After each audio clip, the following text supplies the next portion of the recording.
The studio is a scar the building forgot to close, a hollow in the dead infrastructure where the signal found purchase and refused to leave.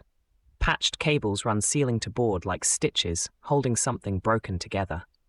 The vinyl under the needle is hand-labeled in ballpoint, 3 owners back, and it smells like the decade it was pressed. Ozone drifts from the transformer. Coffee sits cold in a mug stamped with someone else's logo. Black Star Pirate Radio. In Toronto, we're reading 80 degrees Fahrenheit with sunny. Winds are moving from the north-northwest at 9 miles per hour. Pyrmont is clear and sunny today, 10 degrees Celsius, but the wind bites from the WSW at 15 kilometers per hour. A clean signal for a world that's anything but. Tonight, we're building our own architectures of thought, turning confusion into clear vectors. We look at incidents that test the structural integrity of our collective trust, demanding sharp discernment to separate toxic residue from architectural signal. First, a moment of public alarm versus individual intent in Sydney. Charges have been laid in Pyrmont after an alleged replica gun scare at a Sydney entertainment venue, sparking immediate public safety concerns and challenging the very fabric of public trust. Concrete facts confirm a 24-year-old male was arrested on Parama Road, Pyrmont, after staff at the Star Casino reported an individual with what appeared to be a firearm.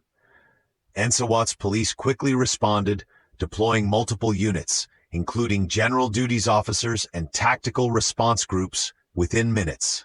The individual was subsequently charged with possessing an unauthorized firearm, specifically a replica pistol, and carrying a cutting weapon. This incident immediately impacted hundreds of patrons, triggering a partial evacuation and lockdown that disrupted operations for several hours, causing significant financial loss to the venue. Beyond the immediate panic, it exposed the vulnerability of public spaces to perceived threats and strained emergency services resources. This situation echoes a deeper cultural anxiety around what is perceived versus what is real, a blurring of lines that has become a structural flaw in our hyper-mediated world. In an era saturated with digital replicas and hyper-realistic props, the boundary between harmless mimicry and genuine threat blurs, forcing a primal fight-or-flight response regardless of actual danger. The social contract in a public space, like a casino, relies on immediate visual cues and an implicit understanding of safety. A replica gun shatters that trust, generating fear and confusion, the toxic residue of misperception, even when no direct harm is intended. It's the ghost in the machine of our collective imagination, now made flesh, demanding we discern the architectural signal from the noise. Somewhere a capacitor creaks under the load. Hot metal. The console keeps its lights and its secrets. Patching in a caller, the skeptic. You're on the signal. Int. So, who bears the cost when a replica gun causes this kind of incident? Is it the individual charged? Or does the public absorb the cost of the extensive police response, the lost revenue for the entertainment venue, and the erosion of public confidence? What's the fiscal impact of a perceived threat versus a real one? The immediate fiscal cost is indeed borne by the public through emergency services, but the larger structural cost is to the civic architecture of trust. The erosion of public confidence, the subtle shift towards hypervigilance, these are harder to quantify, but deeply impact the quality of shared spaces. An alternative path for venues could be more explicit signage regarding prohibited items, alongside proactive security training designed to de-escalate without immediate public panic. This training would integrate logic and emotion, allowing security personnel to quickly discern actual threat from harmless object through observation and non-confrontational communication, rather than defaulting to alarm. The chosen next move by authorities, laying charges, asserts a clear legal boundary. Public perception of a weapon is a threat in its capacity to incite fear and disorder, regardless of its inert nature. It's about reinforcing the structural integrity of public safety, asserting that self-worth for a community involves a right to feel secure. This brings us to another fracture point, a humanitarian one, exposing deep divisions across Europe. Debrief like designers. Log the friction, script a small rule bend, and try it live. The migrant crisis in Ceuta lays bare profound ideological rifts within the European Union, pitting humanitarian obligations against national sovereignty and challenging the foundational principles of consent and dignity in global architectures. Over 12,000 migrants, including at least 2,000 minors, crossed into Ceuta, Spain's North African enclave, within a 48-hour period, largely unimpeded by Moroccan border forces. This mass influx directly exposed Spain's border control vulnerabilities and strained its reception capacity, requiring the deployment of military forces and significant humanitarian aid. The immediate human cost was staggering, with multiple reported deaths during attempted crossings by sea and land. This incident also exposed the EU's fragmented response mechanisms. While Spain requested assistance, some member states like Hungary quickly condemned what they termed migratory pressure, advocating for stricter border controls, while others called for solidarity. The crisis triggered a diplomatic dispute between Spain and Morocco, further complicating regional stability.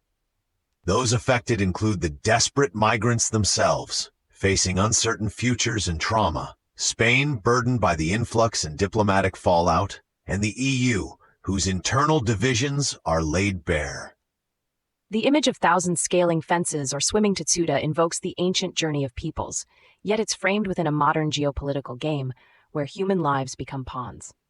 Morocco's perceived loosening of border controls, reportedly in response to Spain's stance on Western Sahara, weaponizes human migration, a profound violation of dignity and consent. This isn't just a border crossing, it's a living tapestry where historical grievances, colonial legacies, and contemporary power plays are woven through the bodies of desperate individuals. This process creates a lineage of political leverage disguised as human flow, blurring the line between humanitarian crisis and strategic maneuver. The toxic residue here is the dehumanization inherent in using people as bargaining chips, while the architectural signal calls for a global system built on shared responsibility and the unwavering autonomy of every individual's right to seek safety. We've got someone. Patching in a caller, go ahead. Beyond the immediate humanitarian aid and border patrols, what's the long-term cost for the EU in terms of its foundational values? Who pays for the diplomatic fallout with Morocco? And how do member states reconcile the financial burden of managing these crises with the political cost of internal division? Is the structural integrity of the Schengen area itself now a budget line item? The financial and political costs are immense, impacting the EU's credibility as a unified entity and threatening its inner architecture of solidarity. The diplomatic fallout with Morocco carries both financial implications in terms of aid and trade agreements and political costs, undermining strategic alliances.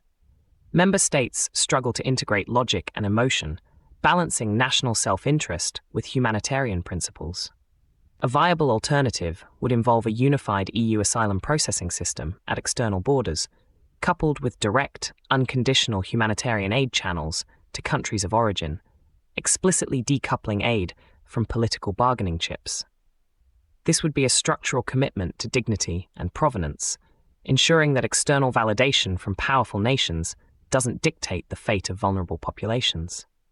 The chosen next move, for now, involves reinforcing the Ceuta border with Spanish troops and expedited repatriations, while high-level diplomatic talks aim to de-escalate tensions with Morocco. It's a reactive patch on a systemic fissure, not a resilient inner or civic architecture built on consent and dignity. Speaking of structural integrity, a surprising political development in the UK challenges the very foundation of civic representation. A former neo-Nazi activist has been selected as a Conservative candidate for a Somerset Council election, raising serious questions about party vetting, ideological provenance, and the integrity of our civic architecture.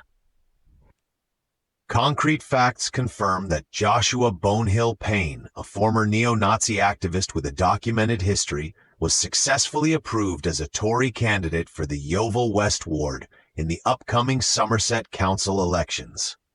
Bonehill Payne is known for creating the satirical Crew Kern Gazette, but has convictions including for harassing a Jewish MP, Luciana Berger, and for racially aggravated harassment.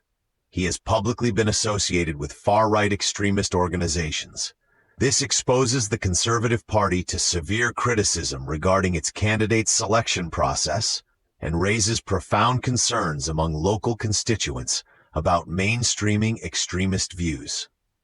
It also exposes the democratic system to the challenge of how deeply ingrained ideologies are vetted when seeking public office, affecting the Jewish community, other minority groups, and the broader electorate, who expect a commitment to dignity from their representatives.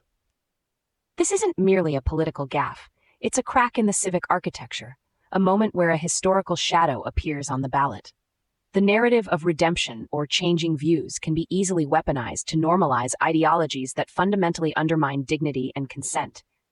It calls back to the subtle creep of fascism into local governance in past generations, a dangerous lineage that, if left unchecked, can erode the very democratic principles it claims to uphold. This is the toxic residue of hate ideology seeping into the political structure, masquerading as a legitimate architectural signal. It's a ghost in the council chambers, demanding sharp discernment to understand the true provenance of a candidate and the potential for deep structural damage to the social fabric. Lines open. What's the true cost to the local community and to democracy itself when a candidate with a documented history of neo-Nazism runs under a major party banner? Who pays for the erosion of public trust in political parties? And what's the long-term impact on the social fabric of Somerset if such views gain even a veneer of legitimacy? The cost is deep, threatening the integrity of our civic architecture and the very concept of consent in representation. The erosion of public trust in political parties, particularly among minority communities, leads to disengagement and a sense of betrayal. The long-term impact on Somerset's social fabric could be a normalization of hate speech, increased division, and a diminished sense of safety for vulnerable groups. A viable alternative would be for the Conservative Party to implement a mandatory, transparent vetting process that explicitly disqualifies candidates with documented ties to hate groups, regardless of claims of changed views. This process must prioritize public trust and the fundamental principles of dignity and consent over internal political maneuvering, asserting the party's unwavering autonomy from corrosive ideologies. The chosen next move, for now, appears to be a defensive stance from the local Conservative Association, stating candidates are fully vetted, leaving the ultimate decision to the voters of Yeovil West.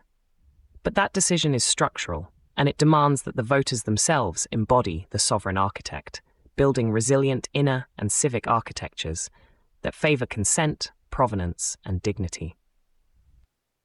Rules bent wisely. Black Star Pirate Radio.